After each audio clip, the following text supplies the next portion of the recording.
Imagine living in a country that the economy is so bad that your cash is worth less than the paper that it's made of. And the inflation is so bad that you literally have to take bags of cash to go to the supermarkets. Where the crisis is so bad that it's not even an economic crisis, but it is a humanitarian crisis. When Venezuela is losing more people than Ukraine that is in war. Well, I'm here on the bridge of Colombia and Venezuela, and let's cross to this country and see what's going on. I'm a little afraid to make this video actually. Everyone's looking at me. Let's go. And right here on the bridge, before crossing to Venezuela, you see that people are selling medicines because medicine is so expensive there in Venezuela that they need to cross the bridge to buy medicines here in Colombia. Venezuela was a really rich country. In the 1950s, the GDP of Venezuela was the fourth biggest in the world. And Venezuela was in a better situation than Sweden and even a lot of countries in Europe. And nowadays, it's in a really economic disaster. I just crossed the bridge and the immigration was really bad. The guy kept asking, why are you doing Venezuela? There's no reason to come and visit. And especially in a very tiny place like this, a very tiny city that we're going in right now, and really tense. This picture shows how was Venezuela in the 80s. The Venezuelan people were really rich and they were well known for the most risky consumers in the world. Their hotels were really luxury in a tropical paradise. But why Venezuela is so rich? Because of the oil reserves that they have around here. Venezuela has the biggest oil reserve in the world, with 300 billion, representing 18% of the entire world's oil reserve. That's even bigger than Saudi Arabia. And that's why the economy of Venezuela was almost entirely based on the oil. And that's why the gasoline in Venezuela is the cheapest one in the world. Here you spend less than 3 cents of a dollar for 1 liter, when in the US you spend like $100 to fuel a tank. Here you spend like $2 or $3. It's really cheap. That's less than a McDonald's combo. Venezuela was a really rich country. It had everything to be on the right way, but because of a bad administration and because the economy was almost 100% based on the oil, Venezuela is a really economic disaster right now. And you can see that by the prices of the supermarkets.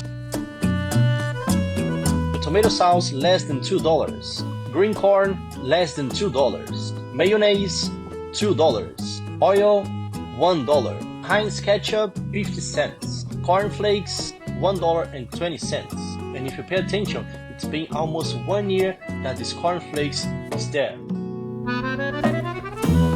Pasta less than $2, salt 30 cents, rice cream little bit more than $1, beans $1. As you can see, every price here is in peso colombiano, the currency in Colombia. They don't even accept their own currency here in Venezuela. And if they accept their own currency, when they're gonna pay someone with their own currency, this person that they're gonna pay are not gonna accept their own currency. So they accept dollars and Colombian pesos here. But what happened to Venezuela for the prices to be so high? When the oil prices were really high, Venezuela was in a very good moment. Venezuela used the money to start investing on their society, buying houses, giving more assistance and everything. Venezuela was a very good example for the world on that moment. But the oil prices varies. And when the oil prices started going low, that's when the Venezuela got really bad, because almost 100% of its economy is based on the oil prices. And instead of saving money, the Venezuelan government started printing money, and that caused the hyperinflation. And the hyperinflation means that your money in your country will be worth less. Because imagine, if you used to pay just $1 for the piece of bread, and now you pay $1,000 for the same piece of bread, it means that your dollar is costing less and less. This inflation in Venezuela was so high that in 2019, the inflation was 1 million %. That means that if you pay $15 for the lunch, now you're gonna pay $150,000 for the lunch on the same year. And with that inflation, the Venezuelan people literally had to take bags of money to go to the supermarket. Like this photography series of Carlos Garcia, showing how much money you need to take to the supermarket to buy just chicken, or to buy like some other products in the supermarket.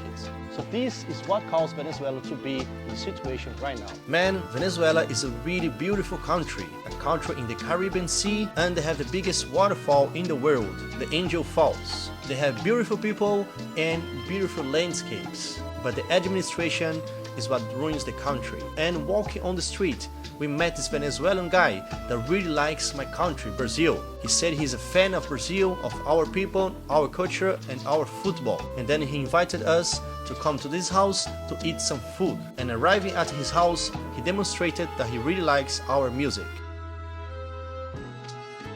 Feliz, feliz, feliz, onde eu nasci e poder me orgulhar e ter a consciência que o pobre tem seu lugar. A hospitalidade dos venezuelanos, cara. A gente conheceu ele na fronteira, o Brian, e ele já chamou aqui pra casa dele pra almoçar. Bom, a gente ia almoçar, só que o gás dele acabou, então acabou que a gente vai pra outro lugar pra almoçar. He said that this gas problem happens really often in Venezuela. When the gas is over, it takes around 2 weeks for the gas to come back. So he cannot cook for around 2 weeks. And if you pay attention, all these people are very, very skinny. So we went to a restaurant. La bombona de gas, dependiendo del tamaño, tiene un máximo de duración. Que pues cuando se acaba eso no avisa si se va a acabar o no. Uno por lo general trata de pesarla, pero no es una medida exacta. O sea, uno la va pesando y entre más ligera, pues uno se va dando cuenta. Pero pues ya llega un momento que se acabó el gas y ahí te quedaste con la comida para cocinar a medio. Por lo general, máximo 2 semanas. 2 semanas en lo que uno resuelve con la alcaldía o con el consejo comunal para traer un nuevo viaje de bombonas de gas y despachar a todos los vecinos. Entre eso, pues uno se ve incluido. Cuando eso pasa, en ese tiempo, esas 2 semanas en las que no hay gas, pues nos resolvemos con familiares. Entre familias nos ayudamos. Ajá, ya sea en casa de mamá, papá, tíos, siempre nos resolvemos. We ate rice, potatoes and chicken, a meal for 5 people that costed less than $15. And the most bizarre thing is the minimum wage in Venezuela is the lowest one in the world, with only $6 a month.